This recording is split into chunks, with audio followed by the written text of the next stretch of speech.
Hey guys, welcome back to another video on F1 Hub, and in today's video we're going to do the 2024 F1 mid-season review, where I'm basically just going to go through each race and say what happens in it and explain what it affected in terms of the World Championship.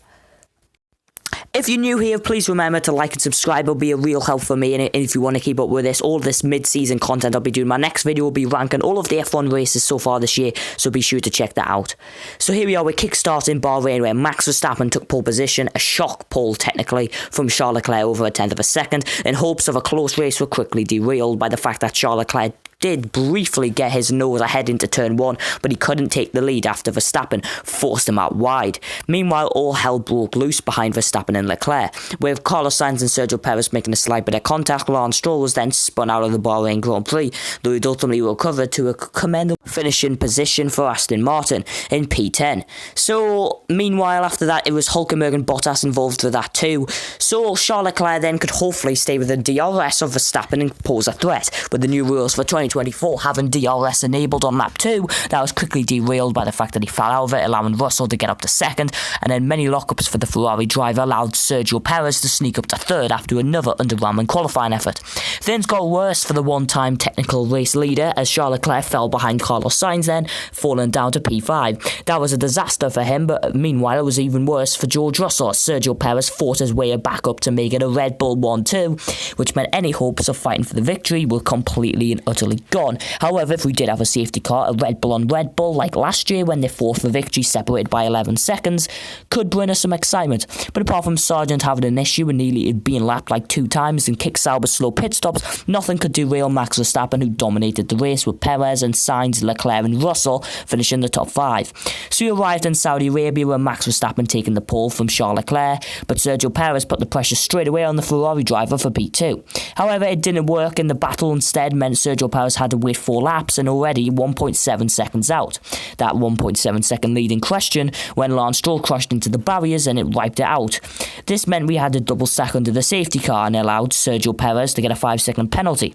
So we restarted, and Lando Norris was leading the race as Albon and Magnussen came together, with Magnussen trying to do everything he possibly could to get Haas a valuable point, which turns out not to be quite as valuable as we expected. Meanwhile, Max Verstappen instantly took back the lead from, well, soon-to-be title rival Lando Norris, with Lewis Hamilton and Sergio Perez fighting for third. At the end of the day, Charles Leclerc would be finishing in third place, as Sergio Perez's 5-second penalty couldn't stop him from P2, with Piastri, Alonso, Russell, Behrman, who made his Formula 1 debut, Norris and Hamilton and Hülkenberg the top 10. So with domination in the first 2 events, Carlos Sainz put the pressure on Verstappen for pole in Australia, but by 0.3 of a second it was Red Bull's way. So Carlos Sainz put the pressure on into turn 1 just as Leclerc did in Bahrain, but that was it. Except it wasn't, as the following lap Carlos Sainz got the job done to take the lead from Max Verstappen, and all of a sudden we were suddenly awake despite it being late in the afternoon, or night, depending on where you're from. And then it turned out to be a lot more major than that, as Verstappen instead had a mechanical failure to do with his tyre, something the Red Bull team hadn't done correctly. That contributed to that early season Jos Verstappen, Christian Horner fallout that was all over the world. Verstappen's DNF did not help Red Bull in the slightest, and it meant Carlos Sainz was clear on to the win, with Lando Norris coming home in third place ahead of Oscar Piastri. George Russell couldn't finish though for Mercedes after Hamilton's mechanical failure robbed him of P6, which would have been after George Russell smashed into the wall with a controversial collision with Fernando Alonso. That collision, I mean, it depends really who you view it as, but at least Carlos Sainz won as the smooth operator on his race back from appendicitis, and I thought that was really good, and Leclerc sat 4 points behind Max Verstappen in the championship, with Sergio Perez also only 5 points behind. Perez would keep the title fight alive. Yeah, not really a title fight, is it? By finishing 66 thousandths behind Verstappen in Japan qualifying, but couldn't put the pressure on it to turn 1. However, he would get a second go of it, as Alex Albon and Daniel Ricciardo came together. Daniel Ricciardo was desperate to fight for his future, and his career was effectively ended by smashing into the tyre barriers. So we had a restart, and Perez did put the pressure on, as Charles Leclerc got round the Mercedes of Lewis Hamilton on that hard compounded tyre. Soon George Russell had passed Lewis Hamilton and got past Oscar Piastri too, with a controversial controversial move, which is, George Russell should have got a penalty for it, and that's full stop. Lewis Hamilton would finish a lacklustre P9 as his early season efforts for my favourite driver in Formula 1 weren't going that well at all, finishing P10 in the Drivers' Championship. Verstappen won, with Perez and Sainz still completed in the top 3. Our 3 contenders would continue then. However, things kind of took a shock when in China qualifying for the sprint, Lando Norris took the pole from Lewis Hamilton, who instantly got the lead anyway, as Lando Norris bottles every single race start he has from pole position. And fun fact, every time Lando Norris does start on pole, he loses the lead on the opening lap. Anyway, with Lando Norris fell all the way down to 7th and fell out of contention, Max Verstappen finally got past Alonso, and then got past Hamilton the following lap, as Alonso held up the pack before colliding with Carlos Sainz and retiring from the sprint. Anyway, at the end of the day, Max Verstappen took his first sprint win of the season as Lewis Hamilton rose up to P9 in the Drivers' Championship. What an amazing achievement for the 7-time world champion, with Sergio Perez coming home in 3rd. The Japanese Grand Prix got underway with Verstappen beating Perez and Alonso for the pole, though Alonso realistically should have got onto the front row had he aced his best sectors together. That's not criticism, in fact it really is, but I do like Alonso as a driver. Alonso got past anyway up to 2nd at the start, before Sergio Perez found his way past and now were 5 seconds off the race lead, which killed off any hope for the battle for the win. Had Alonso started on the front row, I almost have no doubt that Alonso would have took the lead anyway, but instead Kick Sauber had engine problems and that ruined their hopes of points. Lewis Hamilton made up a place from a shock Q1 exit of 18th, and Lance Stroll smashed into Daniel Ricciardo with the safety car restart. However, before we could even get another safety car, Kevin Magnussen continued to do what he's done best so far in 2024. And that's collide into people. With Ricciardo out, the other RB of Yuki Tsunoda had a spin round by Kevin Magnussen. Clearly, Kevin Magnussen had nothing else better to do. We finally got the restart we were hoping for as Alonso made an extra pit stop, a gamble to try and finish onto the podium for Aston Martin. Instead, he nearly spun off into the gravel, which cost him a second, but still fought past Hamilton anyway. Verstappen won as Norris held off a charge in Perez for 2nd, suggesting that McLaren, if they got everything together, could pose a challenge for Verstappen. That challenge wouldn't prove fruitful in the Miami Grand Prix, as despite wonderful pace in the shootout, Norris couldn't convert it, instead getting spun out the first corner. Meanwhile, Kevin Magnussen had another merry-go-round with Lewis Hamilton. This time, he was forcing him wide at every single corner, banning wheels and colliding all the time. At the end of the day, Hamilton would get past Tsunoda and Magnussen to finish in the points before a 20-second penalty put him down to 16th. Verstappen won from Leclerc and Perez, and no one really cares. So, moving on to the race, Perez decided he nearly wanted to end his Formula 1 career by smashing into Verstappen at the start of the Miami Grand Prix, except he was a millimetre away and it didn't quite work. However, Verstappen was getting bored of dominating and in the usual Miami snooze fest, so decided to run off the road, get some floor damage and give the others a chance. Kevin Magnussen said okay and decided this time his next target would be Logan Sargent. So that's Yuki Tsunoda, that's Lewis Hamilton, that's Alex Albon, and now he went for the other Williams Sargent, who was out of the race and just looking very quick that weekend, both of them. However, they were both out. This left Lando Norris in the lead, but Verstappen nearly got it straight away with a poor safety car restart.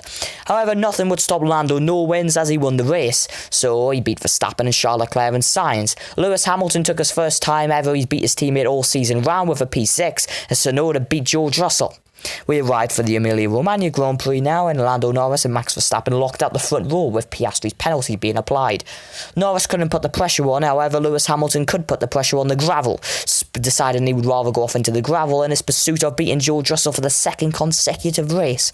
He wasn't the only one though, as Sergio Perez also decided it was time to go into the gravel as he hopped for another way of getting out the Red Bull. Meanwhile, Charles Leclerc was in a fight with Lando Norris for P2, McLaren not having the pace we would have hoped for after Verstappen struggled in practice. However, Lando Norris closed in on Verstappen, ultimately rounding out 7 tenths behind as he closed in about 7 tenths a lap to close in with 2nd place, with Charles Leclerc, Piastri and Sainz completing out the scores. We arrived in Monaco as Verstappen crashed in qualifying and Lando Norris could only deliver 4th, which meant Leclerc, Piastri and Sainz meant it was a surprise top 3. That top three didn't last very long when Carlos Sainz decided it was time to get a puncture with Oscar Piastri and look for some new career opportunities, except he couldn't turn his car, instead was out of the Monaco Grand Prix. However, not quite, as the red flag came out after Sergio Perez and the Haas cars collided.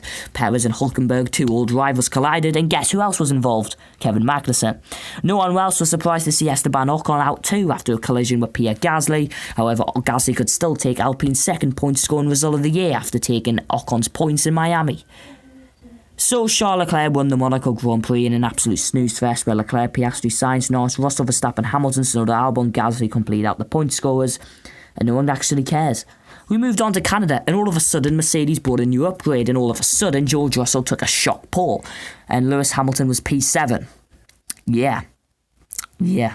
Anyway, George Russell maintained the lead as the Haas cars decided to go into wet tyres, and Esteban Ocon or Pierre Gasly, I can't remember which, collided with Sergio Perez at the start of the race, or should I say Perez hit into them. Kevin Magnussen's used to crashing into people in 2024, but he's not used to actually overtaking people. This time he decided to get past Lewis Hamilton and get past pretty much everyone.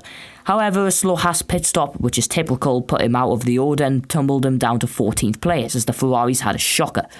Lando Norris got past Verstappen and George Russell to take the lead of the race, though on lap 21, which ended Mercedes' hopes of winning the race. However, this is Lando Norris and George Russell, who are used to bottling wins in 2024, so neither of them have really run a proper Grand Prix since their first race wins. So George Russell decided to go off the road and hand second place to Verstappen. Logan Sargent decided he hadn't crashed in a while and decided to continue that habit by crashing out in the wet. That brought out a safety car and ended Lando Norris' hopes for victory, put him down to P2.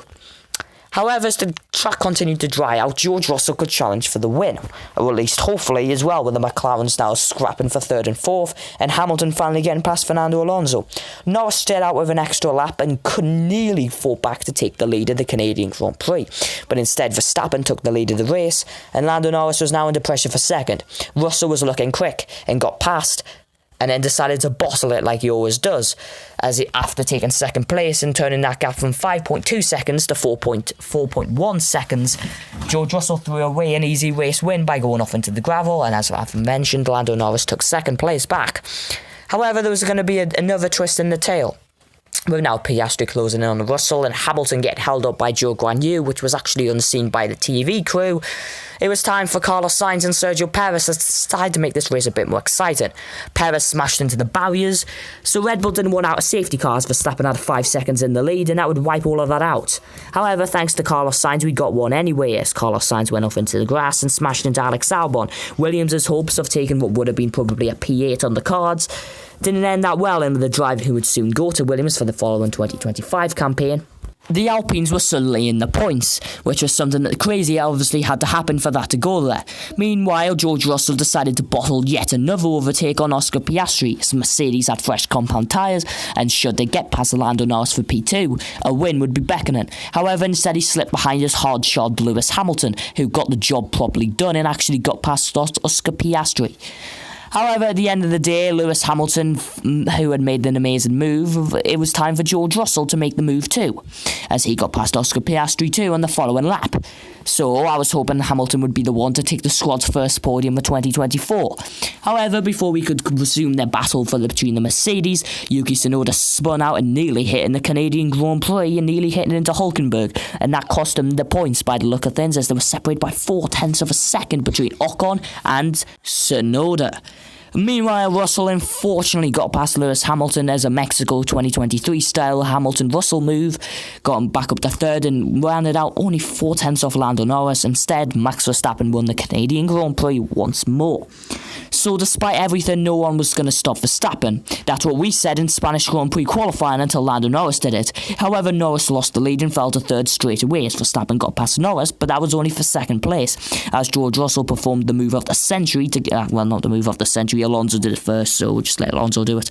Russell went from 4th on the grid after finally being out-qualified for only the second time this year by Lewis Hamilton. However, that the victory hope, didn't last that long, as Verstappen got past to take the lead at the Spanish Grand Prix. However, Norris couldn't quite do the same thing. Meanwhile, the Ferraris collided and Norris finally got past Russell and charged back on Verstappen with 5 seconds with 12 laps to go, as Hamilton got past George Russell to take his first podium at 2024. However, Norris had bottled the win and ended up 2 seconds behind Max Verstappen, and the win would not be Lando Norris's. So, we arrived into the next event, which would be the Austrian Sprint. Now, there's not much point to talk about, really. Lando Norris bottled another sprint win, and let's just go into the race itself, as Norris got a poor start again, which left George Russell pulling around the outside of him, but couldn't quite take second place. Hamilton went off the road past Carlos Sainz and got past Russell too, as Charles Leclerc crashed out of the early stages of the Austrian Grand Prix, which meant he needed a new front win. I mean, crashed out's not really what happened, but it doesn't matter anyway. It sounds more interesting, as Hamilton let Russell through and Sainz through to fall back down to 5th place, and he only gained 1 place, where all the excitement happened late on. A slow pit stop for Red Bull let Verstappen in a lockup that also nearly put him off into the gravel, let Lando Norris charge in on Verstappen for the win. However, Norris hasn't won a race since the Austrian Grand Prix, so how did he lose this one? Well, let's see, as Norris hounded in on Verstappen on lap 55 of 71 in an insane battle. Norris took the lead again, but went off the road, so couldn't maintain the place, as Verstappen fought his way back through to the lead of the Austrian Grand Prix. Verstappen usually dominates around here and dominated qualifying. However, the race wasn't going that way, as Norris made a move that actually should have stuck, and Verstappen went off the track. However, Norris had a 5-second penalty for track limits, and I reckon Verstappen was about to get a penalty for that stupid move. We'll never know though, as Norris and Verstappen came to blows the next lap. A puncture for Verstappen put him practically out in the spot, though he managed to continue out. However, for Lando Norris, he had far more major damage, however still managed to take back the lead of the Austrian Grand Prix from Max Verstappen, as Norris realised he did have damage too. So it was a disaster for both of them, and all of a sudden George Russell and Hamilton especially found themselves in a great position, as Russell got past Verstappen and Norris, and all of a sudden that early Hamilton-Russell battle could have been for the win. So you can see how angry I am at how that panned out. George Russell won the race anyway, beating Oscar Piastri and Carlos Sainz, as Verstappen managed to take 5th, still 11 seconds clear of Sergio Perez despite a penalty. We went into the British Grand Prix, and Mercedes somehow locked out the front row despite never having looked as if they had the pace too, with Russell ahead of Hamilton ahead of Lando Norris. However, Hamilton's regularly been beaten in qualifying for the British Grand Prix. However, I had hopes maybe, just maybe, Hamilton could win it. However, I thought it would be Norris who was going to get past straight away. Instead, Verstappen got past Norris straight away, but that's not a surprise really, is it? So as Verstappen got past Lando Norris, he did battle with Lewis Hamilton on the opening lap of the British Grand Prix. And you know what I mean by that, it sadly didn't go to cops. However, everyone was talking about rain every single lap, except it never came until lap 18. But before we got to lap 18, Max Verstappen lost 3rd, and then 4th to the 2 McLaren pairs, as Verstappen and Piastri had a fight for 4th place. Lewis Hamilton took the lead past George Russell to take back the lead in the British Grand Prix, which was absolutely great news, wasn't it? And it was so great to see him in lead. Meanwhile, George Russell, who hopes to follow in his footsteps and become Mercedes' next world champion, quite literally followed in his footsteps by going off the road along with Hamilton, which gave him a water leak issue, which would ultimately retire him from the British Grand Prix. Lando Norris took the lead also from Lewis Hamilton, which was just brilliant for me, but it meant we had a 3rd British leader of the British Grand Prix. So with George Russell struggling out there, it was up for Oscar Piastri to make it a McLaren 1-2 as he fought his way past Hamilton, which was great news for me, again, so you can understand how happy I am about this. Piastri, obviously, in McLaren had to find a way of messing up the win, though, which is quite literally what they did. George Russell retired from the British Grand Prix on lap 34. Meanwhile, with Oscar Piastri out the running for victory, Lando Norris stayed a lap too long in a slow pit stop by going long in his box, costing the lead to Lewis Hamilton. And yet, although Verstappen got past Norris late on for 2nd, Hamilton held him off to win the British Grand Prix, and easily the greatest day of my Formula 1 life. So let's just go off to Hungary there, and Lewis Hamilton was only P5 on the grid with his teammate down in 17th. Meaning it was now 9-10-3 or something like that in the qualifying head-to-head. Meanwhile, Lando Norris bottled another pole by losing the lead to Oscar Piastri into turn 1, which meant Oscar Piastri had the lead, which he held until he went off the road. Lando Norris was then brought into box 2 laps early, then Oscar Piastri was led into a confrontation. Meanwhile, Max Verstappen was struggling to get past Lewis Hamilton. Lewis Hamilton had undercut his way past Verstappen, and Verstappen initially got past before he went off the road, so the battle continued. Meanwhile, Lando Norris had undercut Piastri and was now in the lead of the race and was pulling away, and cue loads of team radio angst from both sides, with Oscar Piastri hoping for a Grand Prix victory. Then Hamilton and Verstappen's confrontation boiled over as the heat roiled over on Max Verstappen's face, and he smashed his way into the side of Lewis Hamilton's Mercedes and was almost out of the race. However, he kept on and finished P5, with Hamilton getting his 200th career podium. Meanwhile, Norris finally let Oscar Piastri take the lead as everything happened in those last couple of laps, as Piastri went on to win the Hungarian Grand Prix, beating home his teammate Lando Norris and Lewis Hamilton. Carlos Sainz put the pressure on Verstappen, but he just didn't have the pace all weekend long, so it was going to be P5 for Verstappen, as George Russell took the fastest lap in P8, as Tsunoda made the one-stop work. So we now go into the latest Grand Prix, the Belgian Grand Prix, as Charles Leclerc held off Perez and quite literally nicked Perez's pole by 11 thousandths of a second, as Hamilton was also in contention after Verstappen, who was on pole by 6/10, had a penalty. Perez bottled one of his most crucial starts of the season after taking a front row start, but should have been a pole, and Hamilton got past and nearly took the lead from Charles Leclerc. Meanwhile, Lando Norris bottled another race start by going off into the gravel, as Verstappen tried going round the outside of Alexander Albon, but didn't quite work, though he got the move done by the end of the lap. Meanwhile, the following couple of laps saw Lewis Hamilton take the lead of the Grand Prix past Charles Leclerc and was pulling away, as Oscar Piastri and George Russell had a fight behind, but it was settled in Oscar Piastri's favour. However, George Russell then decided to one-stop, which was also on Sainz's mind, except it didn't work well for Sainz as he went off into the gravel, ruining his race. He would ultimately finish P5 and P6. Well, I can't remember, to be honest. Anyway, it doesn't matter. George Russell one-stopped the race, but Oscar Piastri forced his way past, ultimately finishing third place. In the Grand Prix for Oscar Piastri, got past Charles Leclerc, though that would be promoted to P2. But we'll go into that after. Lewis Hamilton closing on George Russell, but his poor exit out of turn number 1 and heading into Rydalon into a Rouge and onto the Kebble Straight when he couldn't quite get past his teammate. And George Russell on the one-stop won the race, and I was so angry that I wanted to scream. So Russell won from Hamilton and Oscar Piastri, and he continued to celebrate when he got into Parc Fermé, beating Hamilton for the crucial win. Meanwhile, Verstappen was now 78 points clear of Norris in the championship. And, Hamilton would never get the 105th. Oh, yeah, wait. Yeah, George Russell got disqualified from the Belgian Grand Prix, which I was quite surprised at. But anyway, it doesn't matter. It was an underweight car, and that meant Hamilton won. So what season we've had so far? I mean, look at that breaking news that just came out 30 minutes ago. Jonathan Wheatley to leave Red Bull.